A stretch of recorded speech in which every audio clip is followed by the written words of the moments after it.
मेरे बच्चे, वो व्यक्ति तुमसे बहुत कुछ छुपा रहा है। जिससे तुमने एक वक्त पर बहुत प्रेम किया था, वो तुमसे अपनी मर्जी से अलग नहीं हुआ है। उसके मन में आज भी तुम्हारे लिए बहुत प्रेम है, बहुत मान सम्मान है तुम्हारी उसके दिल में। पर कुछ गलतियाँ की हैं उसने, जिससे वो बदल नहीं सकता है। और ये बात उसे भी पता है कि वो पूरी तरीके से आज भी तुम्हारा नहीं हो सकता है। जब तुम उसके साथ थे तो उसने तुम्हें धोखा दिया। तुम्हारे पीठ पीछे बहुत बार किए उसने, जो वो तुम्हें चाहकर भी नहीं बता सकता मेरे बच्चे, क्योंकि उसे ऐसा लगता है कि तुम मुझसे अलग हो। ये तो वो बर्दाश्त कर सकता है, लेकिन जब तुम्हें उसकी सारी सच्चाई पता चल जाएगी तो वो तुम्हारे दिल में अपने लिए नफरत बर्दाश्त नहीं कर पाएगा। इसलिए वो आज भी छुप छुप कर रोता है, और वो बहुत ज़्यादा रो रहा है, यह सोचकर कि उसने एक वक्त पर तुम्हें रुलाया था। उसने तुम्हारा हाथ छोड़कर किसी तीसरे का हाथ थाम लिया था। तुम्हारे पीठ पीछे वो किसी और से मिलने जाता था मेरे बच्चे, और ये सारी बातें उसे भीतर ही भीतर खाए जा रही हैं। अब वो अपने दिल की बातें बताकर, वो सारी अतीत की बातें उखाड़कर तुम्हें तकलीफ़ नहीं देना चाहता है। वो रो रहा है तो उसे ये बहुत अच्छे से पता है, वो अपने कर्मों की वजह से रो रहा है। मेरे बच्चे, अगर तुम मुझे अपनी माता मानते हो तो हाँ लिखकर इस संदेश को लाइक करके चैनल को सब्सक्राइब करना, और साथ ही साथ मेरा भाग्यशाली अंक 1011 लिखकर मुझे अपनी स्वीकृति प्रदान करा देना। वो उन बातों का दोष तुम्हें नहीं देना चाहता है, तुम्हें परेशान नहीं करना चाहता है, अपनी भावनाएं तुम्हारे सामने व्यक्त नहीं करना चाहता है। वो उसके जीवन में एक अंधेरा आ गया है मेरे बच्चे, और वो हर पल बस एक सूर्य की किरण का इंतज़ार कर रहा है। उसके दिल में तो कोई और नहीं है, पर उसके जीवन में बहुत सारे ऐसे लोग हैं जो उसकी परिस्थितियों को कंट्रोल करते हैं, जिनके मन मुताबिक चल रहा है वो। और उसने हमेशा उन लोगों के मन मुताबिक ही निर्णय लिया है, और इसीलिए वो रोया है अंत में, क्योंकि उन लोगों के कहने पर ही उसने तुम्हारा हाथ छोड़ दिया था, किसी और का हाथ थामा था। तुम्हारे रहते हुए उसने किसी और का हाथ थाम लिया था मेरे बच्चे, और वह व्यक्ति आज भी उसके जीवन में है, पर वो उस व्यक्ति से प्रेम नहीं करता है, इसीलिए उसका दम घुट रहा है। पर वो तुम्हारे सामने क्या मुंह लेके आएगा? उसके इतने अच्छे कर्म भी तो नहीं है कि वो तुम्हारा सामना कर सके। उसने कुछ ऐसा किया है कि तुम्हें उसे माफ़ करना चाहिए, पर कहीं ना कहीं वो तुम्हें भी दोष देता है।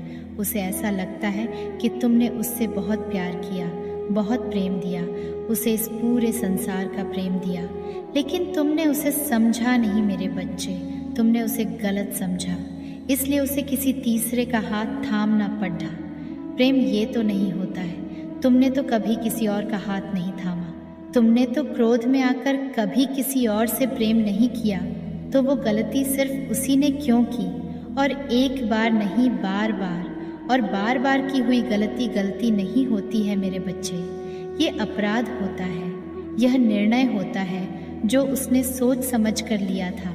तो अब पछताने और रोने के अलावा उसके पास कोई और रास्ता बचा भी नहीं है, क्योंकि तुमने उसका हाथ छोड़ दिया है, उसका साथ छोड़ दिया है, और अब तुम्हें कोई उम्मीद नहीं है उससे। ना तुम चाहते हो कि वो तुम्हारे जीवन में वापस आए।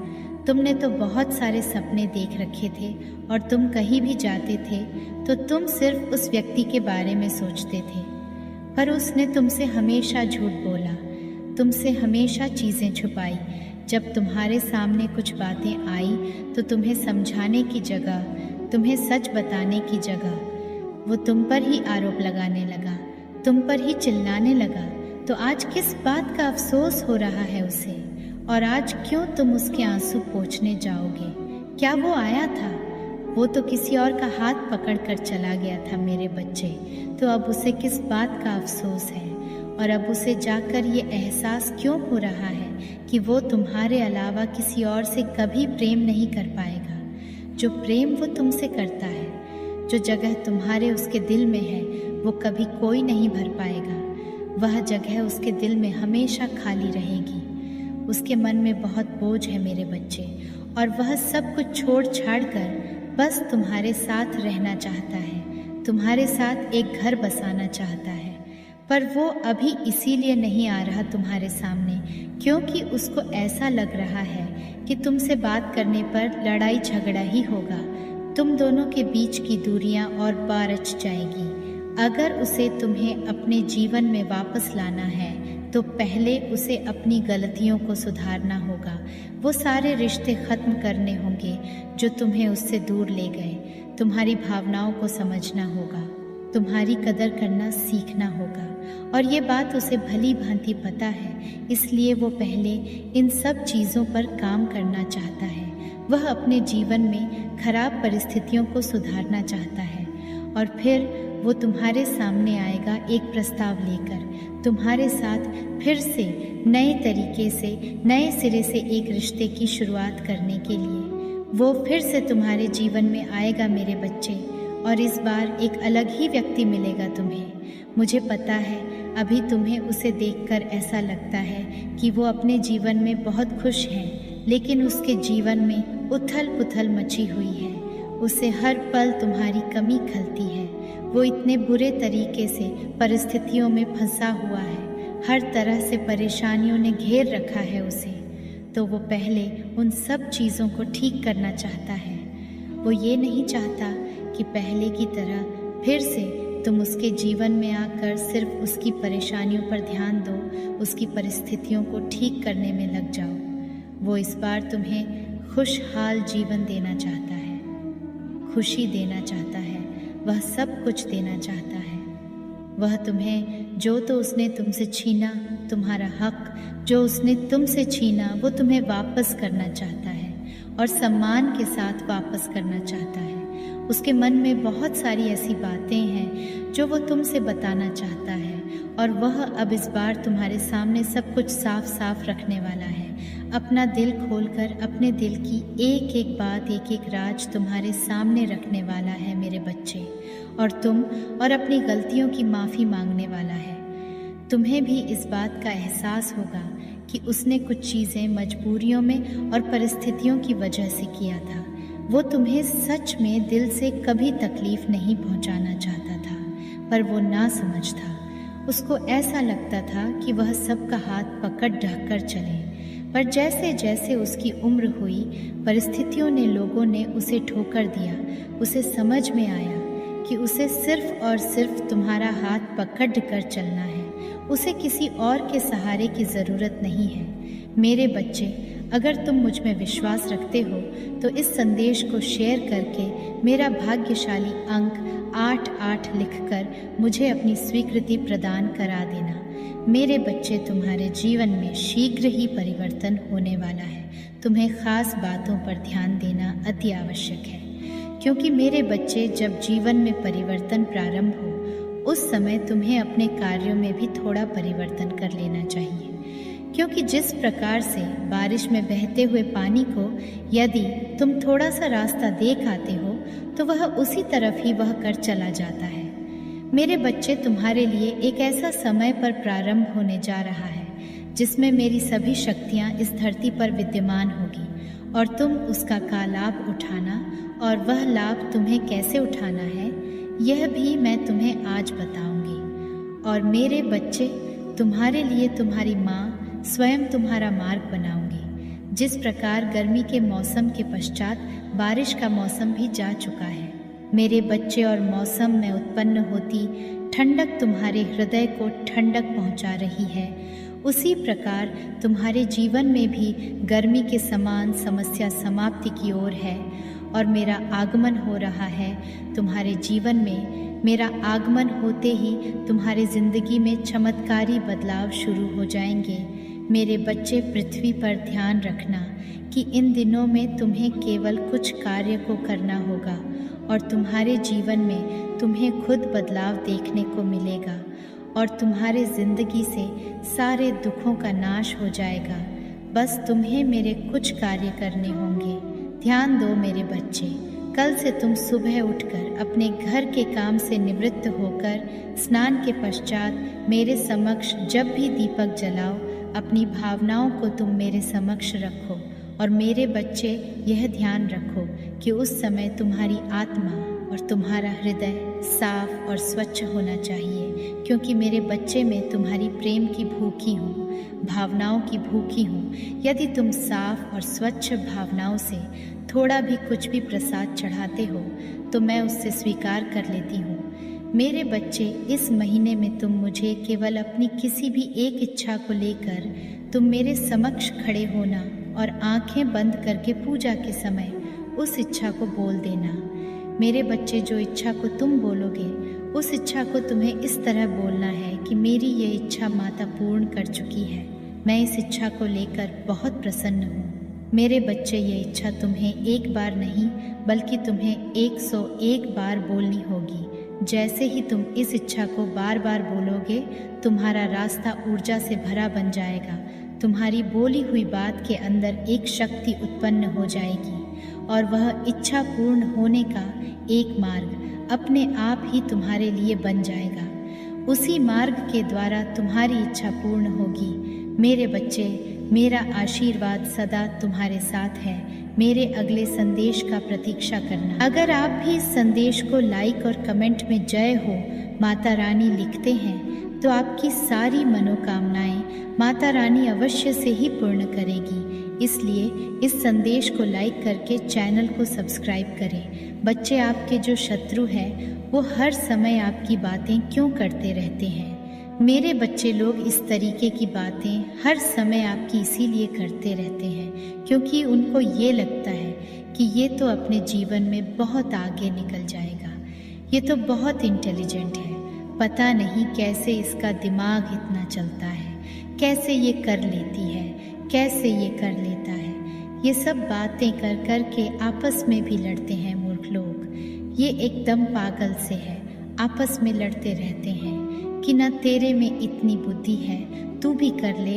इस तरीके के आपस में उन लोगों का व्यवहार है। मेरे पास अगर 2 पर्सन हैं और आपको लेकर ये बातें कर है तो एक दूसरे को ये जो है ब्लेम करते रहते हैं कि तू भी कर ले, तेरे पास क्या ये नहीं, तेरे पास वो है नहीं। तो ये जो पर्सन है ये आपके बारे में ये सोचते हैं, इसके पास इतनी सेंस, कितनी पावर, इतनी नॉलेज आखिरकार आया कहाँ से, और अगर आया भी है तो इतना इंटरेस्ट इसको इन चीज़ों में कैसे है? हमें तो नहीं है, हमें तो ये है नहीं बात, हम तो कुछ ऐसा कर ही नहीं सकते, हमारी तो बस कि ये बात है नहीं। मेरे बच्चे, ये हमेशा आपसे कंपटीशन करते रहते हैं। ये लोग कुछ ऐसे हैं, इनके कंपटीशन भी क्या दूसरों के दम पर है। इन लोगों को आपसे कंपटीशन भी करना है हर चीज़ का, और करना भी कैसे है कि दूसरों के दम पर। तो दूसरों के कंधों पर रखकर बंदूक नहीं चलाई जाती, अपने कंधे पर रख कर चलाएं। तो अपने कंधों पर रखकर बंदूक चलाओ, दूसरों के कंधों पर चलाओगे तो वो कंधा अपना खींच लेंगे और तुम्हें गिरा देंगे है। इन चीज़ों को समझो। अगर आप लॉयल होकर ईमानदारी से बिना किसी लोभ लालच के जीवन को जीना शुरू कर दोगे ना, तो परमात्मा तुम्हें भी हिम्मत देंगे, तुम्हें भी ताकत देंगे, तुम्हारे भीतर में स्ट्रेंथ करेंगे।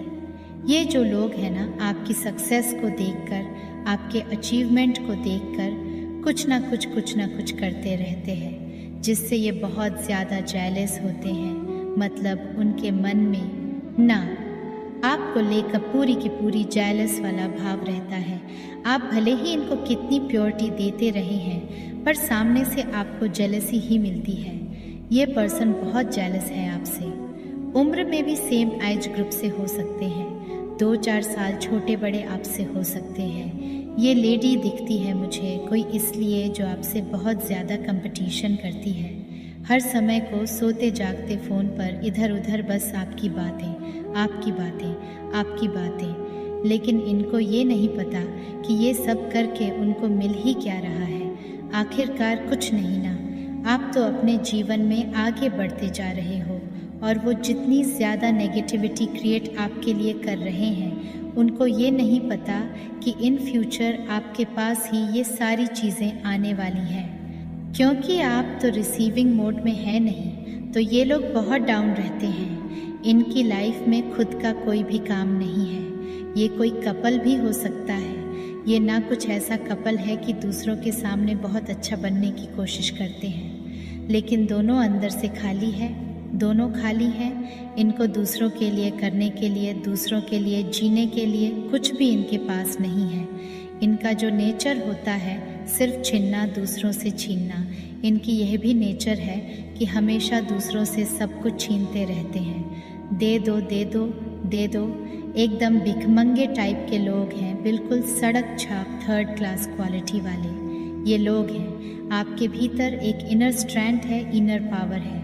आप एक स्पिरिचुअल पर्सन हैं, आप पॉजिटिव हैं। आपके भीतर इतनी हिम्मत और ताकत है, इतनी पॉजिटिविटी है कि जो लोग आपके बारे में बुरा बोलते हैं, आपके बारे में बुरा कहते हैं, आप उनको भी आसानी से माफ़ कर देते हो। भले ही आप उनसे बातचीत ना करो, लेकिन मन से आप लोगों को माफ़ कर देते हो। मतलब आपके भीतर किसी भी प्रकार का कोई रिवेंज वाली फीलिंग नहीं रहती कि ये मेरे साथ ऐसा कर रहा है या कर रही है तो मैं भी बदला लूँ। आपके भी तो इस प्रकार की कोई भी इंट्यूशन नहीं होते, ना आपकी ऐसी भावनाएं होती हैं, और इन्हीं सब चीज़ों का ये मूर्ख से लोग फ़ायदा उठाते रहते हैं। आपकी यह मैं देख पा रही हूँ। अब आपके इंट्यूशन भी बहुत स्ट्रांग हो गए हैं। परमात्मा आपको यहाँ पर ये बोल रहे हैं कि आपने अपनी पास्ट लाइफ से जो है कुछ अनुभव लेने हैं। जो मिस्टेक्स आपने पास्ट में करी है, जो गलतियाँ अपने पास्ट में करी है, उनसे अपने सीखना है और अपने पास्ट